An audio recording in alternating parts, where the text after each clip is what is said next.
Hello Mark, I'm Mia Zhenming. My student number is S0441029. I'm sophomore. The speaker is Leana. The title of speech is What Your Doctor Won't Disclose. They tell me that I'm a traitor to my own profession, that I should be fired, have my medical license taken away, that I should go back to my own country. My email got hacked. In a discussion forum for other doctors, someone took credit for Twitter bombing my account. Now, I didn't know if this was a good or a bad thing, but then came the response. Too bad it wasn't a real bomb.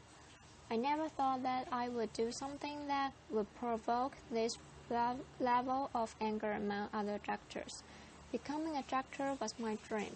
I grew up in China, and my earliest memories are of being rushed to a hospital because I had such bad asthma that I was there nearly every week. I had this one doctor, Dr. Sam, who always took care of me. She was about the same age as my mother. She had this wild curly hair, and she always wore these bright yellow flowery dresses. She was one of those doctors who, if you fell and you broke your arm, she will ask you why you weren't laughing because it's your humerus. Get it? See, it grown, but she'd always make you feel better after having seen her. Well, we all have that childhood hero that we want to grow up to be just like that, right? Well, I wanted to be just like Dr. Sam when I was 8. My parents and I moved to the U.S., and ours became the typical immigrant narrative. My parents cleaned hotel rooms and washed dishes and pumped gas so that I could pursue my dream. Well, eventually I learned enough English, and my parents were so happy the day that I got into medical school and took my oath of healing and service. But then one day, everything changed. My mother called me to tell me that she wasn't feeling well. She had a cough that wouldn't go away. She was short of breath and tired. Well, I knew that my mother was someone who never complained about anything.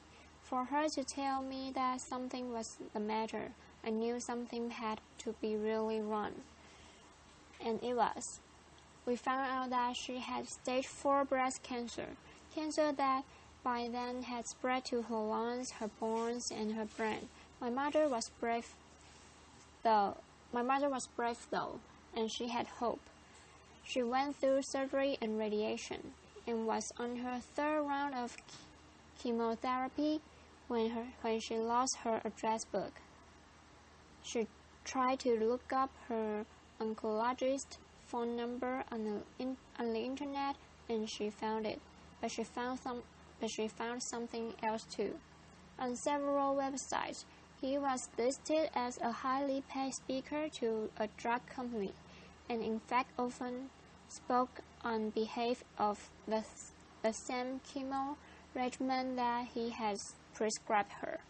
She called me in a panic, and I didn't know what to believe.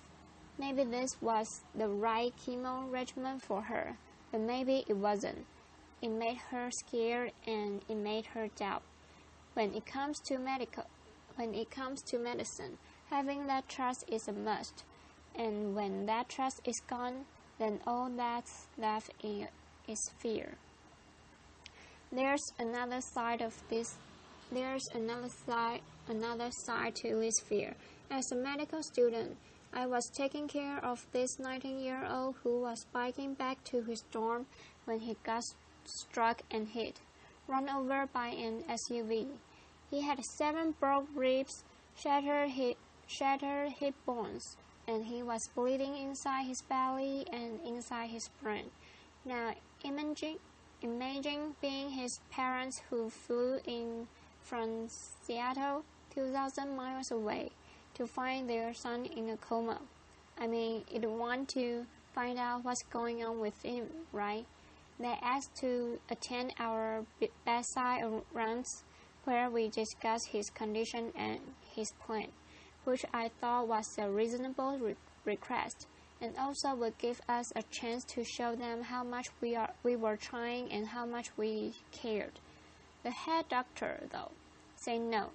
He gave all kinds of reasons. Maybe they'll get in the nurse's way. Maybe they'll stop students from asking questions. He even said, "What if they see mistakes and sue us?" What I saw behind every excuse was deep fear. And what I learned was that to become a doctor, we have to put on our white coats, put a wall, and hide behind it. There's a hidden epidemic in medicine. Of course, patients are scared when they come to a doctor. Imagine you wake up with this terrible bellyache. You go to the hospital. You are lying in this strange place. You are on this hospital gurney. You are wearing this fleeing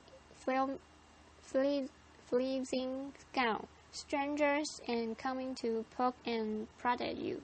You don't know what's going to happen. You don't even know if you're going to get the blanket you asked for 30 minutes ago. But it's not just patients who are scared. Doctors are scared too. We're scared of patients finding out who we are and what medicine is all about. And so what do? We put on our white coats and we hide behind them. Of course, the more we hide, the more people want to know what it is they were hiding. The more fear then spirals into mistrust and poor medical care. We don't just have a fear of sickness. We have a sickness of fear. Can we bridge this disconnect between what patients need and what doctors do? Can we overcome the sickness of fear? Let me ask you differently. If hiding isn't the answer, what if we did the opposite? What if doctors were to become totally transparent with their patients? Last fall, I conducted a research study to find out what it is that people want to know about their health care. I didn't just want to study patients in a hospital, but everyday people. So my two medical students, Suhavi Tucker and Laura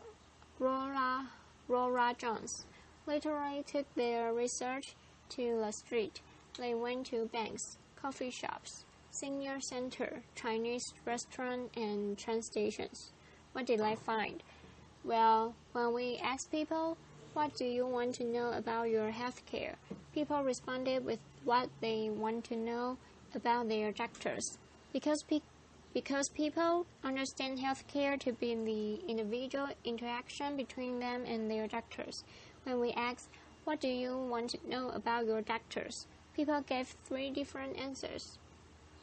Some want to know that their doctor is competent and certified to practice medicine. Some want to be sure that their doctor is unbiased and is making decisions based on evidence and science, not on who pays them. Surprisingly to us, many people want to know something else about their doctors. Jonathan, a 28-year-old law student, says he wants to find someone who is comfortable with LGBTQ patients and specializes in LGBT health. Serena, a 32-year-old accountant, says that it's important to her for her doctor to share her values when it comes to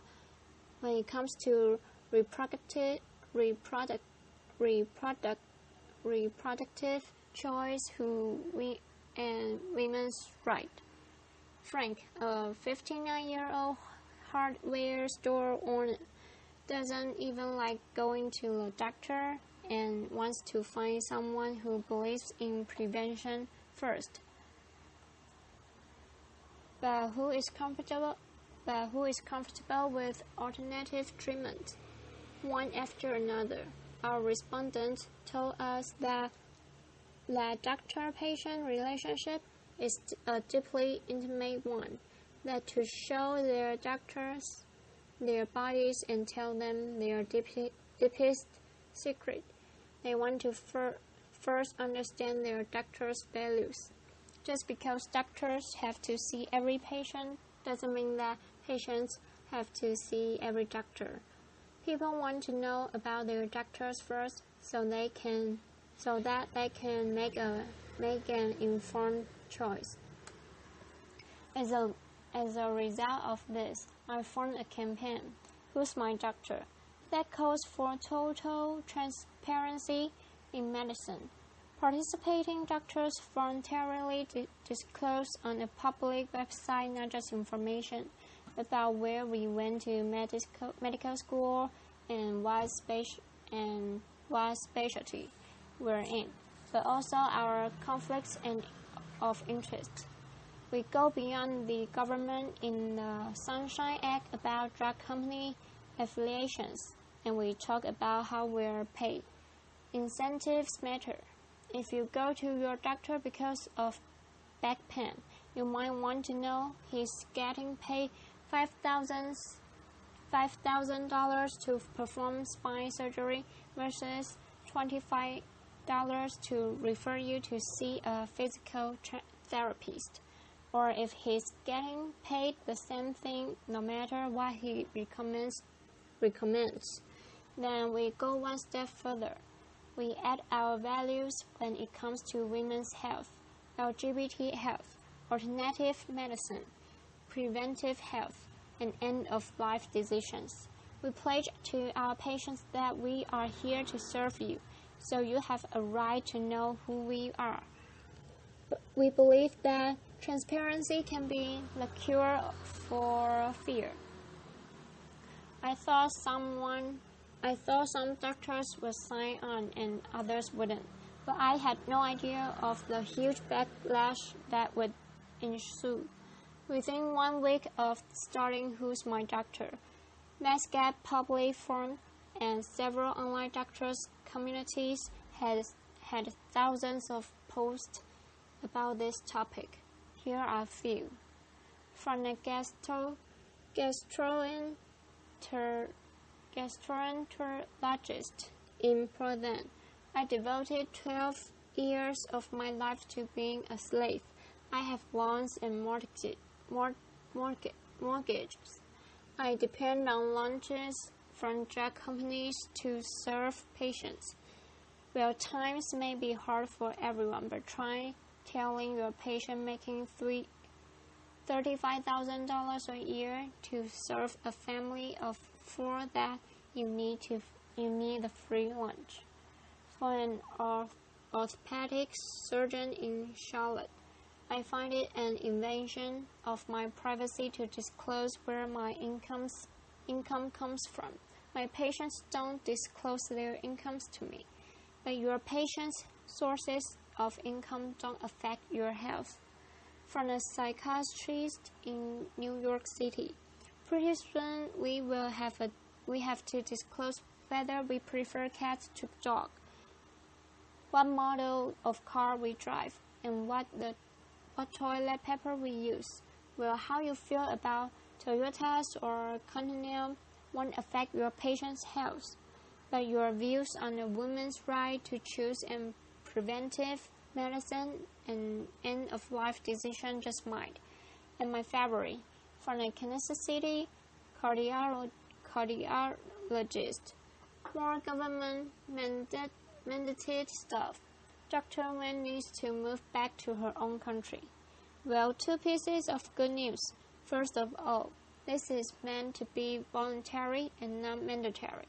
And second of all, I'm American, and I'm already here. After a pause. Within a month, my employers were getting calls asking for me to be fired. I received mail at my undisclosed home address with threats and contact the medical board to sanction me. My friends and family urged me to quit this campaign. After a bomb threat, I was done. But then I heard from patients over social media, a tweet chat, which I learned what that was being done, generated 4.3 million impressions, and thousands of people wrote to encourage me to continue. They wrote with things like, if doctors are doing something they're that ashamed of, they shouldn't be doing it. Elected officials have to disclose campaign contributions. Lawyers have to disclose conflicts of interest. Why shouldn't doctors? And finally, many people wrote and said, let us patients decide what's important when we are choosing a doctor. In our initial trial, over 300 doctors have taken the total transparency pledge.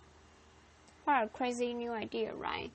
But actually, this is not that new of a concept at all. Remember Dr. Sam, my doctor in China, with the goofy jokes and the wild hair? Well, she was my doctor, but she was also our neighbor who lived in the building across the street. I went to the same school as her daughter. My parents and I trusted her because we know who she was and what she stood for, and she had no need to hide from us. Just one generation ago, this was the norm in the U.S. as well. You knew that your family doctor was the father of 2 teenage boys, that he quit smoking a few years ago, that he says he's a regular churchgoer, but you see him twice a year, once at Easter and once when his mother-in-law comes to town. You knew what he was about, and he had no need to hide from you. But the sickness of fear has taken over, and patients suffer the consequences. I know this firsthand. My mother fought her cancer for 8 years. She was a planner, and she thought a lot about how she wanted to live and how she wanted to die. Not only did she sign advance directives, she wrote a 12-page document about how she had suffered enough, how it was time for her to go. One day, when I was a resident physician, I got a call to say that she was in the intensive care unit. But by the time I got there, she was about to be intubated and put on a breath machine. But this is not what she wants, I said, and we have documents. The ICU doctor looked at me in the eye, pointed at my then 16-year-old sister, and said, Do you remember when you were at that age? How would you have liked to grow up without your mother? Her oncologist was there too and said, This is your mother. Can you really face yourself for the rest of your life if you don't do everything for her? I knew my mother so well. I understood what she directives meant so well, but I was a physician. That was the single hardest decision I ever made, to let her die in peace, and I carry those words of those doctors with me every single day. We can bridge the disconnect between what doctors do and what patients need. We can get there because we've been there before, and we know that transparency gets us to that trust. Research has shown us that openness also helps doctors, that having open medical records, being willing to talk about medical errors, will increase patient trust, improve health outcomes, and reduce malpractice. That openness, that trust, is only going to be more important as we move from the infectious to the behavioral model of disease. Bacteria may not care so much about trust and intimacy, but for people to tackle the hard lifestyle choices, to address issues like smoking cessations, blood, blood pressure management, and diabetes control. Well, that requires us to establish trust. Here's what other transparent doctors have said. Brandon Combs, an internist in Denver. This has brought me closer to my patients. The type of relationship I've developed. That's why I entered medicine. Aaron Stubble, an internist in Denver. I tell my patients that I am totally open with them. I don't hide anything from them. This is me. Now tell me about you. We're in this together. May Nugent, a family physician in Houston. My colleagues are astounded by what I'm doing. They asked me how I could be so brave. I said, I'm not being brave. It's my job. I leave you today with a final thought. Being totally transparent is scary. You feel naked, exposed, and vulnerable. But that vulnerability, that humanity, it can be an extraordinary benefit to the practice of medicine. When doctors are willing to step off our pedestals, take off our white coats, and show our patients who we are and what medicine is all about, that's when we begin to overcome the sickness of fear. That's when we establish trust. That's when we change the paradigm of medicine from one of secrecy and hiding to one that is fully open and engaged for our patients. Thank you. Applause.